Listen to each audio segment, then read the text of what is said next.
Assalamualaikum warahmatullahi wabarakatuh. Kami dari kelompok 2, saya Titis Anjarwati dan ini teman saya Ahya Mahfuzah. Nah, di sini kita akan menjawab pertanyaan dari presentasi yang telah kita paparkan minggu lalu. Yang pertama ada pertanyaan dari Mbak Lupita. Nah, pertanyaan Mbak Lupita ini, mengapa model pembelajaran connected, integrated, dan webed adalah model pembelajaran yang paling cocok diterapkan di Indonesia? Berikut jawabannya. Telah disinggung di depan, berikut jawaban dari pertanyaan Mbak Lupita. Telah disinggung bahwa tujuan dari proses pembelajaran adalah membuat peserta didik menguasai materi yang diajarkan. Menurut beberapa penelitian yang telah dilakukan pun mendukung hal ini dengan menggunakan tema tertentu untuk membahas sebuah konsep. Para peserta didik akan lebih mudah memahami mata pelajaran. Sedangkan pada model integrated, pembelajaran dilakukan secara terpadu, menggabungkan materi antar bidang studi. Tipe integrasi ini memberikan perhatian pada bidang yang penting dalam satu waktu secara bersamaan, sehingga dalam metode ini tidak dibutuhkan penambahan waktu untuk mempelajarinya. Itulah mengapa model webed, connected, dan integrated yang lebih tepat. Selanjutnya pertanyaan dari Mbak Nur Afifah. Model terpadu menggabungkan mata pelajaran dengan memperhatikan prioritas. Lantas bagaimana prioritas ini ditentukan? Apakah berdasarkan kebutuhan siswa atau ketentuan dari Dinas Pendidikan terkait? Dari topik yang sudah ditentukan, skala prioritas disusun berdasarkan kebutuhan siswa. Penyusunan skala prioritas dimulai dari topik yang utama ke terakhir. Proses ini dinamakan forward ranking. Nah, berikut jawaban dari pertanyaan Mbak Widya. Peran guru dalam pendidikan pragmatis adalah mengawasi dan membimbing pengalaman belajar siswa tanpa mengganggu minat dan kebutuhan siswa.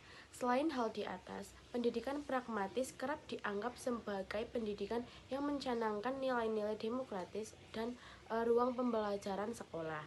Hal tersebut bisa dilakukan dengan cara anak belajar di dalam kelas dengan cara berkelompok.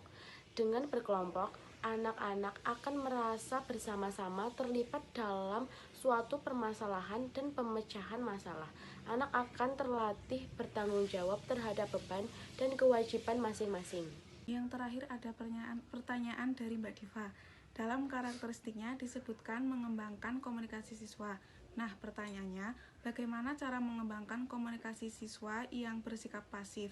Kan semisal ada siswa yang pendiam dan pasif serta enggan untuk berbicara. Nah, selanjutnya pertanyaan yang terakhir yaitu dari Mbak Nia.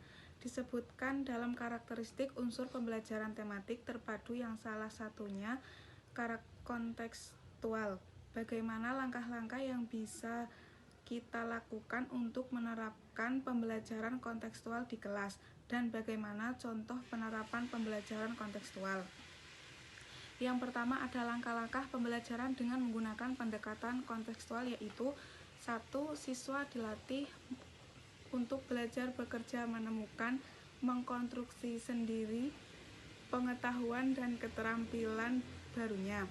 Yang kedua ada siswa diarahkan untuk melaksanakan kegiatan inquiry.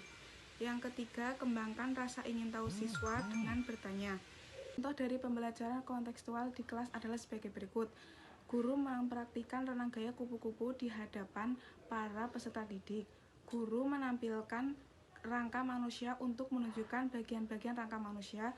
Guru membawa bahan ajar beberapa perkembangan untuk menunjukkan proses pertumbuhan biji.